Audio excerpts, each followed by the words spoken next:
People think wearing a badge makes you invincible and safe. But no amount of training prepares you for the things you'll see when the doors close and the screams begin.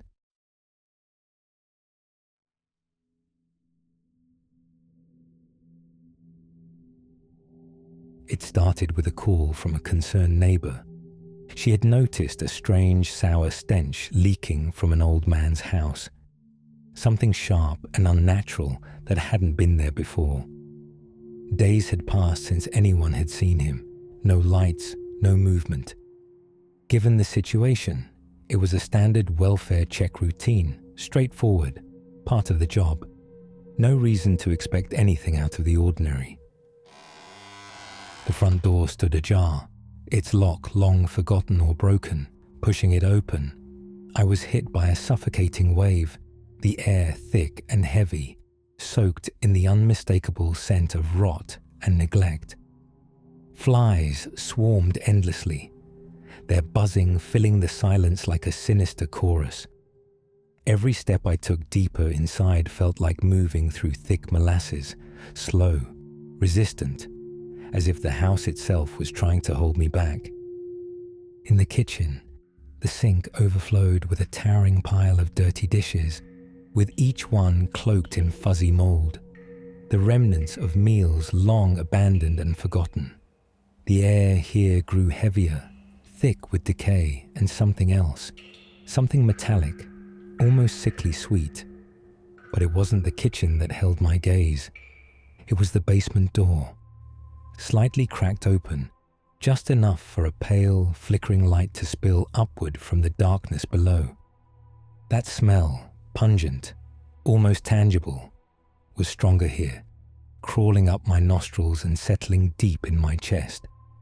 I took the first step down, then another, the old wooden stairs groaning beneath me like a warning. The basement was a chaotic graveyard of forgotten things, boxes stacked haphazardly, sheets draped over long, abandoned furniture like shrouds. And then, in the center of the room, was a chair. And in that chair, the old man. Or rather, what was left of him. His body was emaciated, skin clinging to bone, eyes wide open, staring blankly. But it was the smile that unsettled me the most. A grotesque grin, as if frozen in a moment of ecstasy. Around him, the walls were covered in scribbles, words, symbols, drawings, all in his handwriting. One phrase repeated over and over, "I see them. They watch me. I must not sleep." We found journals, dozens of them, entries detailing his descent into madness. He spoke of shadows moving, voices whispering secrets, eyes watching from the dark. He believed something was in the house with him, something that wouldn't let him leave. The coroner ruled it as natural causes, malnutrition, dehydration. But I know what I saw, what I felt. That basement wasn't empty. After we cleared the scene, I kept thinking about that smile. How could someone in such agony wear a grin like that? It wasn't joy. It wasn't peace. It was something else, but something darker. Weeks later, I couldn't shake the feeling. At home, in the quiet moments before sleep, the air felt heavier. The shadows in my room stretched longer, darker, and sometimes I'd hear faint scratching, like the basement was calling. Then, before I knew it, I started having dreams. Not the kind where you just see images, but full sensory nightmares. I'd find myself back in that basement, only this time, the walls were closing in. The scribbles turned into shapes, twisting, pulsing. The man's voice echoed, broken and desperate. "They won't let me rest." I spoke to the captain, hoping to brush it off, but his eyes were hollow, tired. He told me I wasn't the first. Others had reported the same. There's a creeping dread tied to that house, that basement. They say the old man's spirit is trapped and caught between worlds by his own fear and the things he believed were watching him.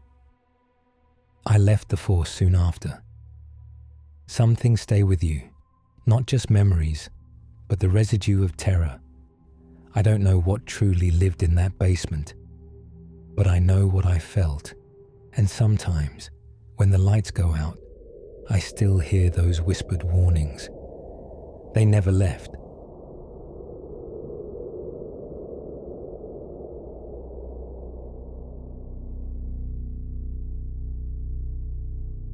It all began with a frantic call reporting a disturbance at a remote farmhouse miles from the nearest town. The dispatcher's voice was tense, mentioning terrified screams echoing through the night. Then, suddenly, the line went dead. There was no chance to ask for more details, no backup available. I was the closest officer on duty, so I had no choice but to head out alone, my senses sharpening with every mile that led me further into the darkness. The house stood far from the main road, old and weathered by time and neglect. It was swallowed by overgrown fields, isolated and forgotten. Not a single light flickered in its windows. I approached cautiously with my hand hovering over my holster, every nerve on edge. Inside, the air was suffocating, a heavy mix of stale mildew and something far more sinister, a sharp metallic tang that clung to the back of my throat, like the faint, iron-tinged scent of dried blood lingering just beneath the surface. The once familiar furniture was now a chaotic ruin. Chairs toppled, tables smashed, shards of glass scattered across the floor, glinting cold and cruel under the pale, flickering moonlight that barely penetrated the grime-crusted windows.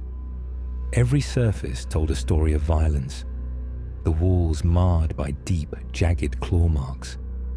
They were raw, angry, and terrifyingly fresh, as if some desperate creature had fought tooth and nail to escape, scratching frantically against the wood and plaster with every ounce of its fading strength. I forced myself to speak, my voice steady despite the rising dread, announcing my presence. But the silence that answered was suffocating, thick with unspoken menace. Then, from somewhere above me, a soft, heavy thud. It wasn't just a sound. It was a frozen moment, like the house itself was holding its breath. That single noise sent a cold rush down my spine, the kind of sound that grips your blood and holds it hostage in your veins. I crept up the stairs, each step groaning beneath me, protesting my weight like a warning from the house itself. The wooden boards felt unstable, trembling underfoot as if something unseen lurked just beyond reach. At the top, the bedroom door stood slightly ajar. Inside, a man stood motionless, his back rigid against the wall. His posture was unnervingly still, as if carved from stone. He murmured words, low, guttural sounds that slithered through the silence and crawled beneath my skin, twisting my insides with unease. I called out again, but this time, my voice steady but firm, ordering him to turn around. But he didn't move. Then, unexpectedly, a laugh broke the heavy silence. It wasn't a laugh born of joy or humor. It was something darker, a deep, hollow sound that didn't belong to any sane human being. When he finally turned around, his face was deeply wrong. His eyes were unnervingly wide, unblinking, fixed in a hollow, vacant stare that seemed to pierce right through me. His mouth was stretched into a grotesque grin, far too wide, too unnatural, like a cruel mask carved from a nightmare. He took a deliberate step toward me, like a predator closing in. My hand moved on instinct, drawing my weapon with a sharp click. I shouted at him to stop.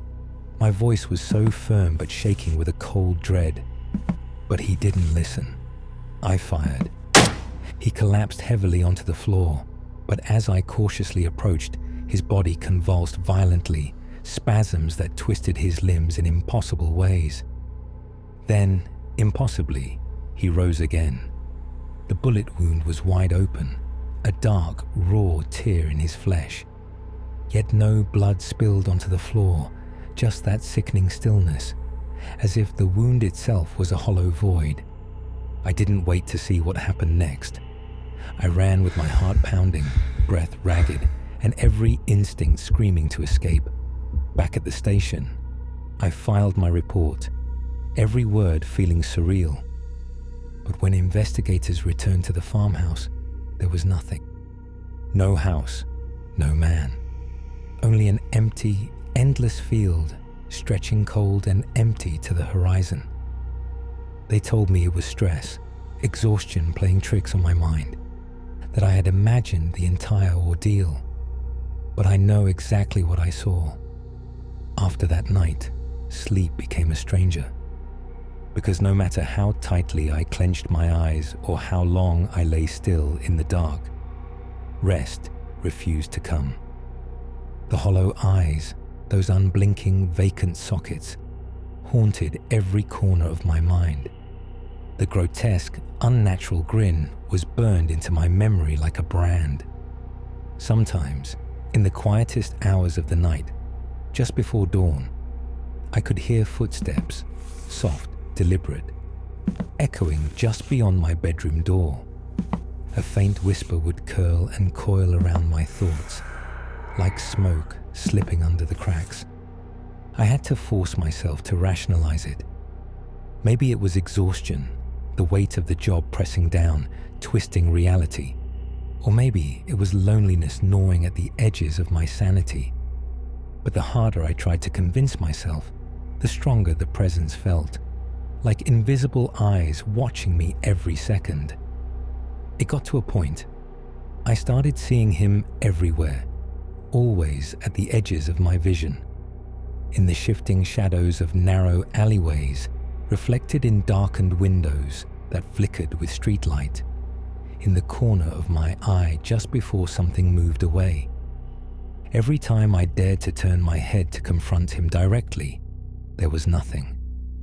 At some point, my colleagues tried to make light of it, teasing me about the hollow man haunting my nights.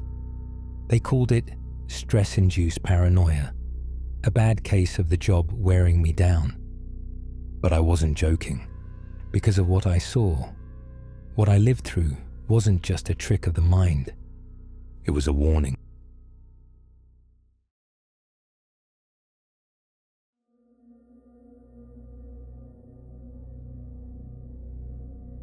It began like any other night shift, monotonous and slow, the kind that made your eyelids heavy and your thoughts wander. I was paired with Ramirez, a rookie so fresh out of training his uniform still creaked when he moved. Good kid, green as grass, always eager to prove himself. Our patrol route took us through the southern edge of town, an industrial graveyard of rotting buildings and hollowed-out homes. The city had long since forgotten this place and left it to rot. Meth cookers, junkies, and squatters claimed what was left, turning the neighborhood into something diseased. A festering wound barely covered by police tape and rusted fences. The air there always felt a little heavier, like the buildings were holding their breath. One of the old houses stood with its back door yawning open like a mouth caught mid-scream. Ramirez spotted it first. He said we should clear it, make sure no one was squatting inside. I told him I'd go first. Then he nodded, nervous, but trying not to show it. From the outside, the place was just another corpse in this graveyard of homes. Walls slumped inward, windows shattered into jagged teeth. Graffiti bleeding across cracked siding. A collapsed porch sagged like a snapped spine, and weeds clawed their way through the floorboards. But the moment we stepped across the threshold, everything changed. The air turned heavy and suffocating. It pressed against my skin like water, thick and still, as if the house was holding its breath. It smelled faintly of candle wax and old rot, with something else beneath it. A sour, metallic bite that made the back of my throat tighten. There was furniture inside, but it wasn't random junk scattered by squatters or time. It was arranged and intentional. A dinner table stood in the center of the room, surrounded by mismatched chairs, like some malformed family was expected to sit down at any moment. Melted candles were fused into the floor, wax pooled like dried fat across the wood. Dozens of picture frames lined the walls, far too many for a place like this. They were all empty.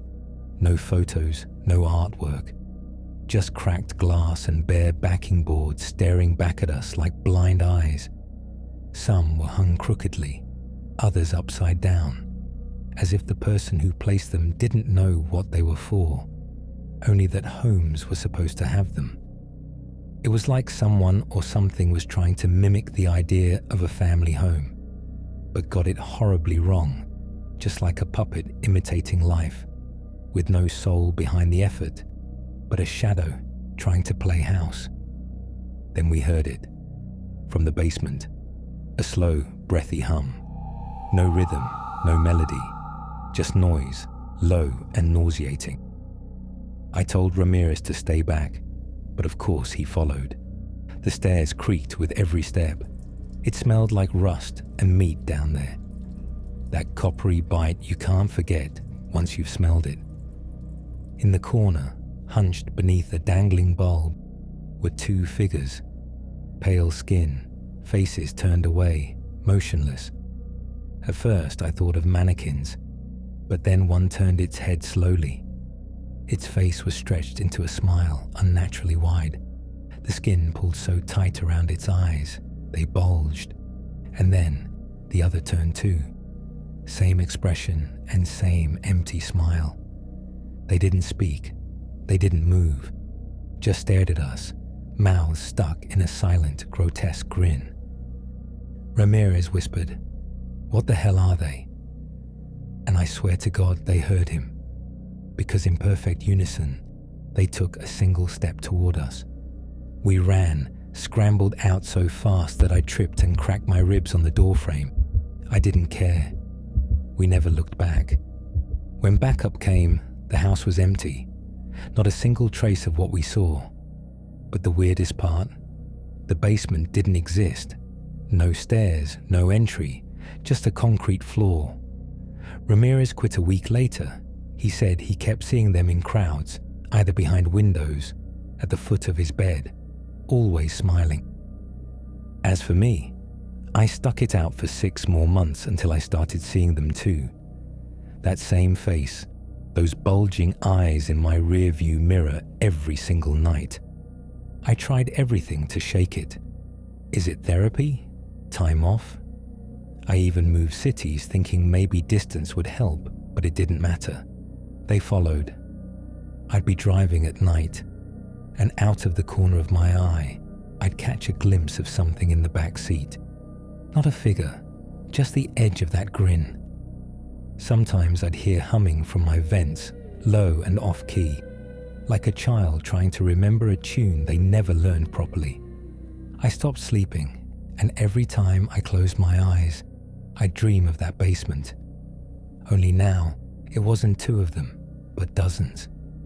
All lined up in rows, smiling, not moving, just watching. I started seeing their faces in reflections, mirrors, glass doors, black screens, even once in the window of a locked store at 3 a.m. Their heads tilted slightly, like they were listening. Last month, I got a call from Ramirez, first time since he vanished. He sounded broken, and he said something like they'd taken over. Not just watching anymore, but whispering to him. He said they wanted him to smile too, and said he finally understood why their mouths were always open. That was the last thing he ever said. They found him in his apartment with his mouth torn open, lips cut at the corners with a box cutter, smiling. His eyes were wide open. No signs of forced entry, just him and a single photo tacked to the wall. It showed that same basement, only now I was in it, front row. Ever since then, I don't go outside at night anymore. I've covered every reflective surface in my house, but they still find ways in, through dreams, through sound, through memory. The humming never really stops, and sometimes, late at night, I catch myself smiling in the dark.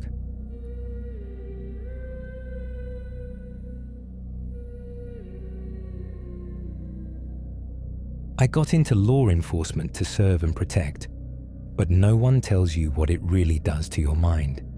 The things you see, the things that follow you home, they're not all in your head. Sometimes they're real. If you've made it this far, don't forget to lock your doors tonight and maybe leave the basement light on.